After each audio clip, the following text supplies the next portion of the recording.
Halo Sobat Untidar, jumpa lagi di Sarang Untidar, ngobrol santai bareng Untidar. Kali ini sudah memasuki bulan Agustus, yang mana kita akan melaksanakan sebentar lagi ada wisuda periode ke-67. Dan tentunya di setiap periode akan ada wisudawan terbaik. Oke, luar biasa sekali ya. Dan podcast kali ini kita undang untuk wisudawan terbaik ada Mbak Desti dan Mbak Clarissa. Halo. Oke, gimana kabarnya hari ini? Baik sekali. Oke, alhamdulillah. Mungkin bisa diperkenalkan dulu nih, mulai dari nama, kemudian prodinya apa, dan boleh di-spill IPK-nya berapa? Silakan. Halo, nama saya Desti Putri. Saya dari program studi hukum. IPK saya 4. Wah, luar biasa sekali. Silakan Mbak Clarissa. Ya, perkenalkan saya Clarissa Dian Putri dari Prodi PBSI, IPK-nya 3,99. Oke, luar biasa sekali ya Sobat Untidar yang ada di rumah. Ini IPK-nya 4 yang artinya sempurna gitu ya. Dan Mbak Clarissa ini alhamdulillah ya 3,99, kurang 0,01 lagi ya sebenarnya. Oke, tapi nggak apa-apa, udah bagus dan bagus banget gitu ya. Oke, mungkin yang pertama nih, gimana rasanya mendapatkan IPK yang mungkin bisa kita bilang sebesar itu gitu, mungkin dari Mbak Desti. Seneng ya, karena perjuangan sih Mas untuk dapetin IPK seperti ya, dari mulai belajar, bagi waktu, dan kita harus improve diri kita sendiri. Karena menurut saya IPK itu bukan tentang kita cuman belajar akademis aja, tapi juga kita belajar di luar kelas, kayak gimana caranya kita bisa aktif di kelas dan lain sebagainya. Oke, kalau dari Mbak Clarissa sendiri gimana ini perasaannya? Ya, kalau saya tentu saja sama ya seperti Mbak Desti. Senang, pasti senang, bersyukur, tapi juga mungkin itu ada celah untuk saya bisa lebih semangat belajar lagi, karena saya yakin semua orang harus punya celah sesuatu untuk entah itu memperbaiki diri, entah itu mengupgrade diri dan sebagainya. Oke. Gitu sih. Nyangka nggak kalian berdua dapat IPK yang super fantastis gitu? Enggak sih. Enggak juga. Oke. Kalau boleh tahu, boleh di-spill dikit apa sih motivasi terbesar yang bikin motivasi kalian untuk dapat IPK yang tinggi gitu? Ini dari Mbak Clarissa sih.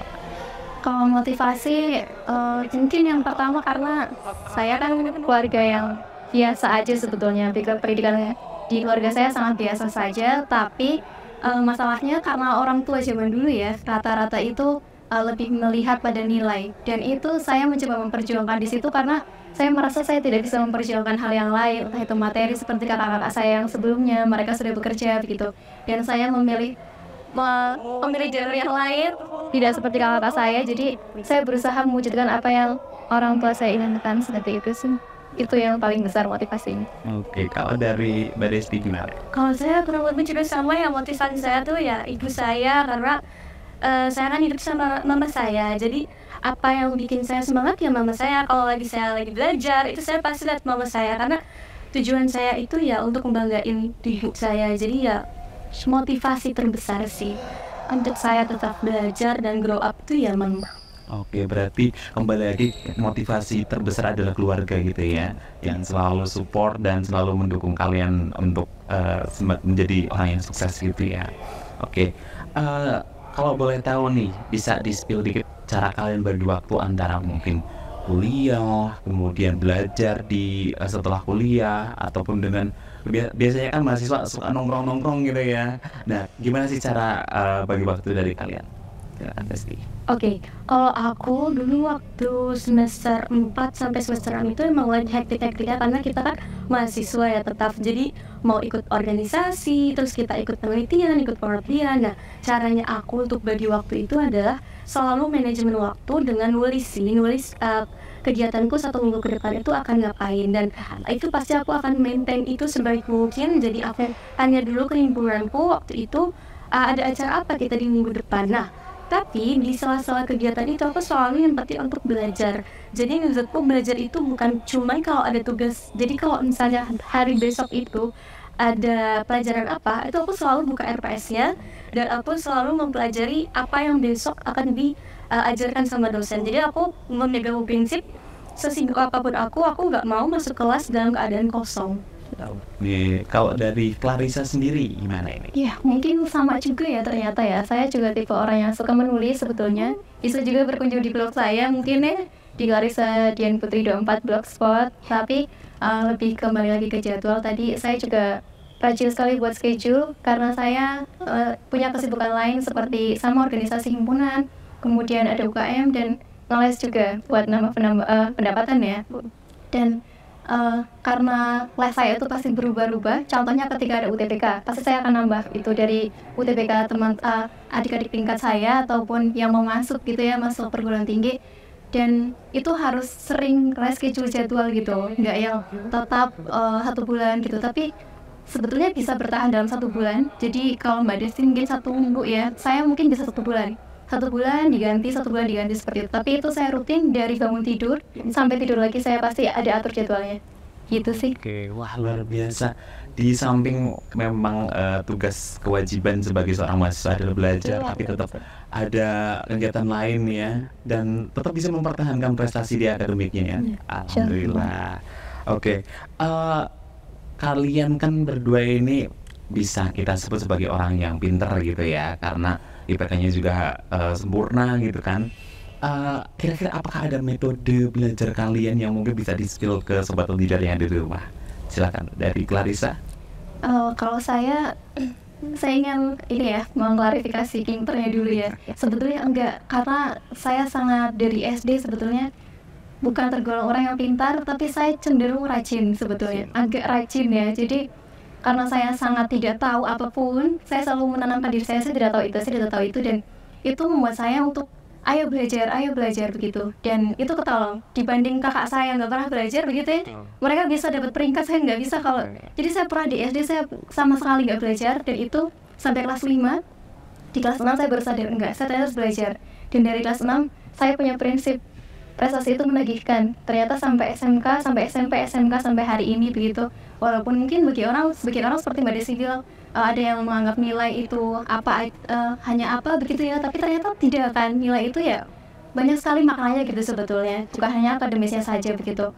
Dan metode saya sebetulnya tidak suka mendeadline ya. Saya sangat anti sekali karena saya orangnya tipe panik attack gitu ya. Kalau panik tuh langsung nggak bisa berpikir, nggak bisa mengerjakan, langsung buyar konsentrasinya, dan paling parah ngeblank, udah nggak bisa apa-apa lagi. Dan itu menjadikan saya tadi punya jadwal supaya saya terstruktur, saya bisa tahu sekarang harus apa, besok harus apa yang dipelajari gitu. Oke, baik. Kalau dari Desti, apakah ada cara metode belajarnya? Gimana? Oke, aku relate banget sih sama Mbak Clarissa ya, rajin. Karena menurutku orang yang rajin itu, orang yang pintar akan mengalahkan orang yang rajin akan mengalahkan orang yang pintar, maaf. Jadi kalau menurutku, aku juga seperti itu sih Mas. Jadi kalau misalnya setiap hari ya, balik lagi ke tadi, aku selalu belajar apapun sebelum masuk kelas. Dan metode belajarku adalah aku melihat, membaca, dan aku menulis. Jadi apa yang aku baca, aku tulis lagi. Mungkin ada ya orang yang dia itu tipikalnya audiovisual atau ngeliat aja udah cukup. Tapi untuk aku sendiri, aku adalah tipikal yang harus menulis. Jadi menurutku tips yang paling penting untuk metode belajar itu adalah mengetahui diri sendiri dulu sih, mengetahui diri sendiri. Jadi aku itu menganalisis diri sendiri, yang aku buktikan ternyata adalah dengan menulis itu, dan itu sangat efektif. Jadi aku terus melakukan itu sih. Oke, jadi kembali lagi harus mengetahui dulu ya, kira-kira metode belajar dari masing-masing orang kan berbeda-beda ya. Jadi harus diselaraskan ini gitu ya. Oke, kalau boleh sedikit tahu gitu ya, peran dari Bapak Ibu dosen dan teman-teman kalian dalam pencapaian sampai sekarang ini gimana nih? Boleh diceritakan dari Desti. Oke, kalau buat aku ya Mas, buat dosen, Mas, teman-teman aku sebagai mahasiswa, itu sangat berperan besar sih untuk kemajuanku. Sampai aku ada di titik ini, aku gak akan mungkin bisa tanpa mereka, utamanya dosenku. Aku mau mention gak apa ya, untuk Bu Karlina dan Pak Sandoko, aku sangat terima kasih karena beliaulah yang ngajak aku untuk melakukan penulisan, pengabdian, dan penelitian. Dari situ aku menyadari kalau misalnya aku tuh gak bisa cuma belajar aja, tapi aku juga harus kontribusiin diri aku untuk nanti ke masyarakat itu seperti apa. Nah, itulah yang membuat itu dosen-dosen itu sangat berperan penting untuk aku. Dan untuk teman-teman itu juga sangat berperan penting karena aku dan teman-teman tuh selalu setiap mau ujian atau kita lagi mau ada tugas yang memang itu susah, itu tuh kita selalu bikin study club. Jadi kita selalu belajar bareng-bareng supaya kita tuh nggak ngerasa sendiri. Karena kadang ya mahasiswa tuh kesulitan, tapi mereka nggak tahu nih mau diskusi sama siapa. Jadi di situ kita contribute bareng-bareng, ayo kita belajar bareng. Kita sama-sama apa nih yang kamu bingung, kita sama-sama belajar di situ dan kita sama-sama sharing. Jadi sampai saat ini di titik ini pun aku nggak akan jadi apa-apa tanpa dosen dan mahasiswaku. Betul sekali. Dan ini ya, circle juga mempengaruhi ya. Betul sekali. Oke. Kalau dari Mbak Clarissa ini gimana nih? Bagaimana peran dosen sama teman-teman ya? Kalau dari saya mungkin dosennya terlebih dahulu ya. Biasanya orang kalau membahas PA, pembimbing akademik ya, hanya mengajukan iya gitu-gitu deh. Saya enggak, saya orang yang sangat mungkin mengeksploitasi PA gitu ya. Pokoknya saya tanya apapun, entah permasalahan dari nilai, entah dari mata kuliah yang mau saya ambil dan sebagainya, saya harus konsultasi. Termasuk mungkin saya trouble dengan adalah mungkin gesekan dengan teman atau dengan dosen begitu ya, yang mungkin kurang mengenakan di hati mereka ataupun di hati saya sendiri. Dan itu menurut saya sangat membantu sekali, karena saya selalu menanyakan kira-kira baiknya untuk saya itu seperti apa sih Pak gitu. Dan beliau, saya juga izin mention ya, ada Pak Daniel itu sangat luar biasa sekali menurut saya, sangat sabar membimbing saya, sangat cerewet ini. Setiap saya datang ke beliau pasti beliau sangat terbuka, oh iya silakan Bang, saya duduk seperti itu. Dan sebenarnya kita bukan hanya Pak Daniel ya, tapi dari Korprodi dan dosen Pak Hepindo, Prof Cahyo dan sebagainya yang tidak bisa saya sebutkan persatu, semuanya betul-betul mendukung, baik itu di jam perkuliahan maupun di luar. Contohnya saya sering menemui di luar perkuliahan, semisal dengan Pak Hepindo atau Bu Mursia di luar, sekedar ngobrol ringan begitu ya, menurut saya itu sangat membantu sekali. Misal ada linguistik yang saya kurang paham, oh iya mungkin seperti ini Mbak, besok kita diskusikan ya. Dosen yang tidak sombong menurut saya, jadi mereka sangat terbuka, oh iya silakan mau tanya apa, mereka yang meluangkan waktu. Dan mungkin satu pesan saya sih ya terkait dengan dosen ataupun teman ini, kita nggak boleh sok kita pintar gitu. Maksudnya apa? Diam karena padahal kita nggak tahu gitu. Kita harus mencari mereka. Kalau kita merasa kita butuh, kita nggak tahu, kita harus cari mereka, kita harus tanya. Jangan menunggu mereka bertanya ke kita, karena mereka udah pintar gitu. Saya selalu menanamkan itu. Mereka sudah tahu, yang tidak tahu itu saya harus tanya ke mereka, saya harus gali apapun yang mereka punya. Dan menurut saya juga karena mahasiswanya masih bisa dihitung setidaknya ya, maksudnya beratus-ratus, nggak yang beribu-ribu banget begitu di PBSI khususnya, itu menurut saya bukan kelemahan ya, justru itu adalah sebuah peluang untuk kita semua mahasiswa yang seharusnya kita bisa akan terlihat oleh dosen yang bisa dihitung juga begitu, yang tidak beratus-ratus juga. Nah akhirnya ketika kita terlihat, otomatis kita dapat akses ke mereka kan dengan gampang, tidak harus oh ya nanti kita nunggu jadwal dan sebagainya. Dan itu sangat kesempatan yang sangat langka menurut saya. Coba kalau kita bandingkan di universitas yang besar, mungkin ya yang sangat besar begitu, mungkin akan perlu proses untuk bisa bertemu dengan dosen. Tapi di Untidar itu luar biasa sekali, karena cukup dengan ibu apakah saya bisa, oh silakan hari ini bisa, besok bisa dan sebagainya begitu. Itu sih. Dan dari teman-teman juga sejauh ini sangat-sangat membantu, karena mungkin saya tidak pernah tukar jawaban dengan teman ya, tapi ketika saya tanya ke teman, oh, kamu kemarin sudah jadi tugas ini, dan mereka dengan senang hati untuk meluangkan waktu berdiskusi. Mungkin kalau di Mbak Desti ya, dari dosen ya, kalau dari saya, teman-teman yang memang sesirkel dengan saya, satu kelas dengan saya, mereka sangat senang sekali berbagi, entah itu PPT atau apa, kita diskusikan, bukan berbagi, ini punya saya, tidak. Dan itu luar biasa sekali, karena ternyata perspektif saya dan teman saya beda, dan itu menjadi warna di nanti diskusi gitu. Itu sih sangat membantu sekali semuanya. Oke, betul. Jadi memang pengaruh dari dosen dan teman-teman di perkuliahan juga sangat mendukung kalian ya. Betul sekali. Selama berkuliah ya, mungkin hampir 3 tahun lebih gitu ya, apakah ada tantangan yang pernah kalian rasakan? Boleh diceritakan silakan Mbak Lisa. Kalau tantangan mungkin banyak sekali ya, dari saya maba mungkin sudah terlihat di mana-mana. Saya dari keluarga yang biasa, saya tidak ingin mengatakan kurang mampu sekali gitu ya, semoga saya dimampukan sama Allah. Tapi kalau boleh jujur, memang saya sangat sederhana keluarganya, kuliah pun terkesan memaksa begitu ya. dan itu menjadi tantangan karena saya sampai semester 3 menuju 4 itu saya belum punya laptop. Jadi saya punya teman, izin mention juga, namanya Siti Aisyah Putri dari Bekasi. Dia sangat care sekali dengan saya, membantu setiap sesuatu yang berhubungan dengan laptop, bikin PPT lah, Word lah, apalah semuanya. Jadi saya hanya ngetik di WA, kemudian dia yang mengunggah dokumennya, kemudian mengganti format dokumennya dan sebagainya. Dan itu menurut saya tantangan paling besar karena masa kita daring ya pas awal, dan itu HP saya Xiaomi, mohon maaf ya, masih Xiaomi yang jadi bukan banget, yang kameranya tuh ya saya nggak bisa membayangkan kalau sekarang disamakan dengan HP sekarang begitu. Itu sangat luar biasa sekali perjuangan saya menurut saya. Untuk Zoom aja sering lobe, sering jaringannya hilang. Ketambah lagi saya juga dari Pandandaru, Banjarnegara, paling ujung di bawah kaki Gunung Damar ya. Itu sangat luar biasa sekali, nggak ada jaringan. Saya harus mengungsi di tempat kakak saya, di tetangga desa saya. Saya setiap pagi harus ke sana, jam 6:30 saya udah OTW ke sana gitu. Dan itu sebetulnya jadi apa ya? Jadi manner buat diri saya. Oh, kamu harus disiplin. Ternyata orang disiplin itu semenyenangkan ini, juga ada tantangannya. Oh, pagi-pagi berkabut karena di pegunungan ya, masih berkabut. Kemudian berusaha juga, terus ke sana, di sana kakaknya yang masak gitu. Jadi saya merasakan ternyata waktu itu seberharga ini begitu. Dan itu jadi tantangan paling besar saya sejak saya kuliah sih. Dan alhamdulillah ya itu kesupport sama teman-teman. Itu saya sih. Oke. Kalau dari DST sendiri, apa tantangan yang pernah dirasakan selama kuliah?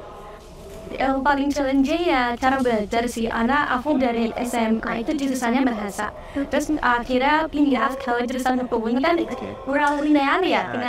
Tantangan itu adalah gimana caranya belajar untuk memahami hukum yang kata orang pasal-pasal. Seperti pasal-pasal dari teori, dan aku struggling banget. Makanya di tahun pertama itu aku selalu nangis soal belajar itu. Aku tuh masih belum menemukan kayak gimana nih harus belajarnya gitu. Sampai aku tuh benar-benar saya merasa ya aku nggak bisa untuk lanjutin ini. Tapi akhirnya apa yang aku temukan adalah ya tadi metode belajar. Terus aku juga ingat banget sama Mbak Parisa, aku juga coba untuk ke dosen, coba untuk diskusi, coba untuk tanya-tanya. Terus aku di situ terpaksa untuk menjadi anak aktif karena ketidaktahuanku. Bener banget Mbak Parisa bilang kita tuh harus merasa diri kita tuh kosong. Karena kalau kayak gelas, kalau kita udah penuh kan tumpah. Tapi kalau kita kosong, itu semua ilmu akan masuk. Jadi itu sih tantanganku ya, karena aku gimana caranya untuk belajar tuh aku di tahun pertama nggak bisa. Dan aku ya kerja sama itu semua, dan aku harus ngapain supaya aku bisa berkembang, terus aku juga bisa untuk tetap survive di waktu itu sih bisa tantangannya. Jadi memang tetap ada struggle-nya masing-masing ya. Oke. Boleh di-spill sedikit pengalaman yang paling berkesan selama kuliah di Unidar dari Mbak Desti mungkin, silakan. Aduh, aku yang paling berkesan itu organisasi ya. Jadi aku waktu itu di himpunan mahasiswa hukum sebagai wakil ketua himpunan juga.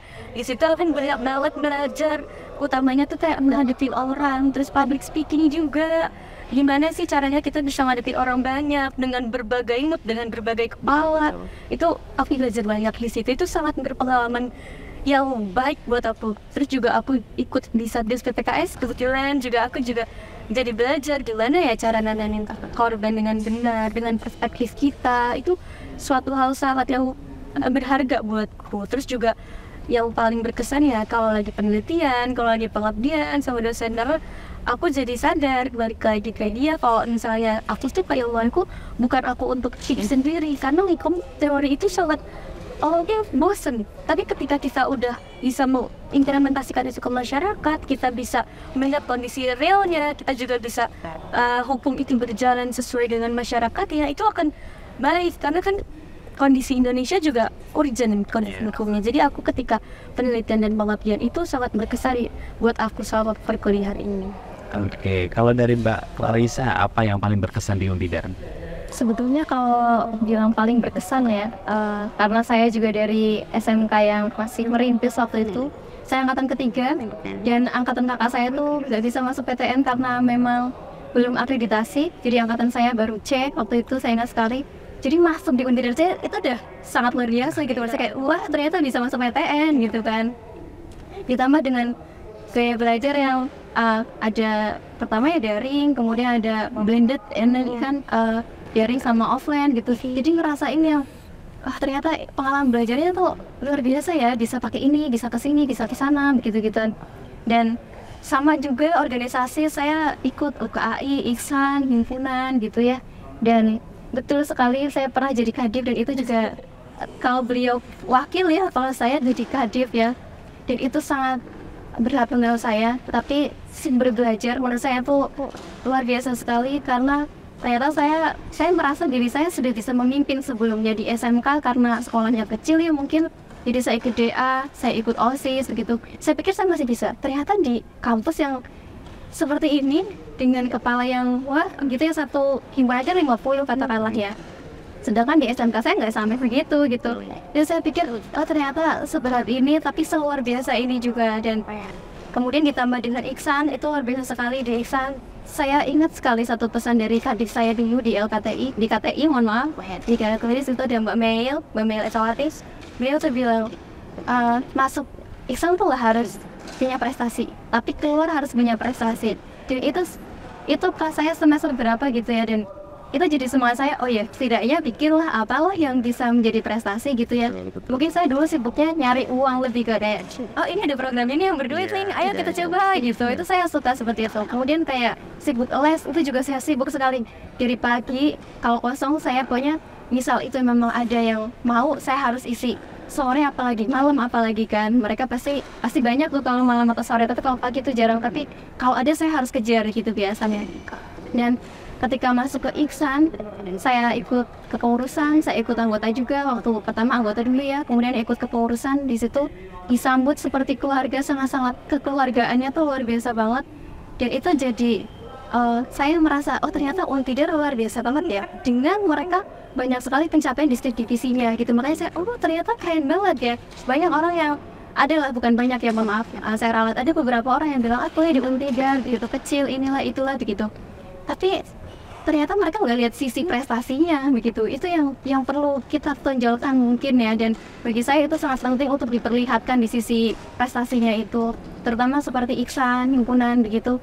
Mereka banyak sekali, tapi mungkin mereka yang ngomong begitu nggak melihat, itu aja sih. Dan itulah biasa untuk saya, untuk bisa gabung di Iksan, UKAI, dan himpunan, dan kenal sama teman-teman dan dosen PBSI yang sangat baik. Oke, wah luar biasa sekali. Mungkin ini menjadi pertanyaan terakhir, boleh di-spill tips dan trik agar bisa menjadi wisudawan terbaik, atau mungkin bisa dapat IPK yang bagus dari Desti, gimana nih? Oke. Kalau aku untuk tips dan trik mungkin lebih ke kayak jangan menyerah ya. Maksudnya ketika kamu punya goals, kan kadang ada ya yang kayak aku pengen nih IPK aku 4, tapi ada yang kayak ngapain sih IPK gak penting. Betul. Ketika kamu punya goals, emang pengen IPK kamu 4, ya udah nggak usah dengerin omongan orang. Cuman kamu yang tahu diri kamu sendiri. Jadi yaudah jangan pernah menyerah, tetap fokus pada tujuan. Terus juga harus bisa untuk explore, analisis diri sendiri dulu. Sebelum kita maju, kita harus tahu diri kita sendiri maunya kayak gimana, caranya gimana, metodenya gimana. Itu kita harus tahu. Terus juga jangan lupa minta doa orang tua, karena mau sebesar apapun usaha kita, sekuat apapun upaya kita, tanpa doa orang tua, khususnya doa ibu yang sangat mujarab, kita nggak akan pernah bisa ada di titik ini. Saya ada di titik ini bukan karena usaha saya, tapi karena doa ibu saya juga. Benar biasa sekali. Dari Mbak Clarissa gimana nih tips dan triknya? Ya, kalau dari saya tentu nggak jauh beda dari Mbak Desti ya, doa dan sebagainya, belajar gitu. Tapi mungkin dari saya ada satu yang saya nggak pernah lupa dari saya maba. Pertama, saya karena nggak pernah tahu tentang SKS dan sebagainya, saya tanya ke salah satu cutting dari Universitas Bangka Belitung, waktu itu saudara saya di sana, tentang perkuliahan lah intinya di maba itu. Dan setelahnya saya tanya ke Mbak Sofi Andriani, kan juga wisudawan terbaik ya periode sebelum-sebelumnya. Di situ saya selalu tanya, materi semester depan tuh apa, kemudian dosennya seperti apa, gaya belajar yang kira-kira tepat tuh seperti apa kalau misal melihat dosen yang seperti itu dan sebagainya. Karena menurut saya kita yang harus menyesuaikan dosen, walaupun mungkin ada yang nggak setuju ya pernyataan ini, tapi saya prinsipnya seperti itu. Kita harus menyesuaikan dosen karena dosen itu nggak mungkin bisa memahami kita yang sesangat banyak ini, tapi dosen ada satu dan kita yang harus bisa memahami mereka. Oh ternyata misal gayanya ada ya, contohnya dosen yang suka mahasiswa yang inisiatif, ya kita harus mencintainya. Kalau ada dosen yang memang suka mereka yang kalem gitu ya, yang penting paham aja begitu, mungkin kalau tips saya harus diam ketika nggak dipersilakan untuk berbicara gitu ya, walaupun ada kesempatan lengah gitu misal, tapi biarkan dulu ketika dosen bertanya, ya ada yang ini, ada yang bisa jawab, itu baru kita ambil kesempatan itu. Karena maksudnya juga kurang sopan kalau kita tiba-tiba langsung berbicara begitu ya. Mungkin bisa jadi itu hal yang baik ketika memang terlalu lengang begitu, tapi kita kembali lagi ke karakteristik dosen, apakah memang dosennya itu suka dengan kelas yang aktif atau kelas yang memang yang penting semua paham, merata, tidak hanya 1-2 orang yang paham saja. Karena kadang-kadang aktif 1-2 ternyata yang lain tidak paham begitu, atau sebaliknya begitu. Jadi saya harus memastikan perkuliahan semester depan saya sudah persiapkan sejak liburan. Jadi banyak saya termasuk orang yang nggak pernah liburan. Banyak teman-teman yang mungkin nggak pernah ngajak saya pergi gitu ya. Bukan nggak pernah ngajak sebetulnya, tapi lebih ke saya nggak kayak merasa nggak punya waktu untuk berlibur begitu. Saya harus menyiapkan semester depan itu seperti apa yang sebaiknya saya bisa cicil mulai dari sekarang nih. Apakah mengumpulkan materi, apakah bisa bertanya ke sesama teman, kira-kira kelasnya besok apakah kita akan sama dan sebagainya begitu. Itu menurut saya penting supaya kita bisa menyesuaikan diri nantinya seperti apa. Dan selain itu untuk tipsnya sebetulnya saya itu ya tadi yang pertama ya. Kemudian terkait dengan IPK-nya tinggi itu sebetulnya tidak expect juga ya. Itu lebih ke mungkin kesuatu keberuntungan begitu. Tapi saya percaya setiap orang yang punya kesempatan, entah nafas, entah sehat, entah bangku pendidikan misalnya, itu pasti ada sesuatu di situ. Dan kalau kita tidak memanfaatkan itu, sama artinya kita mengecewakan Tuhan gitu. Saya percaya walaupun hanya duduk di sini hari ini semisal, tapi saya yakin ada maksud, ada minnya di sini. Nggak mungkin hanya duduk aja ngobrol seperti ini tanpa ada tujuan. Barangkali mungkin yang mendengar bisa mendapat inspirasi dari Mbak Desti, ataupun ya ada manfaatnya begitu ya setidaknya. Dan saya percaya juga orang yang seperti saya ya, lagi-lagi ini kembali lagi ke saya, orang yang diliputi banyak keterbatasan, saya yakin orang itu nggak akan selamanya ada dalam keterbatasan itu.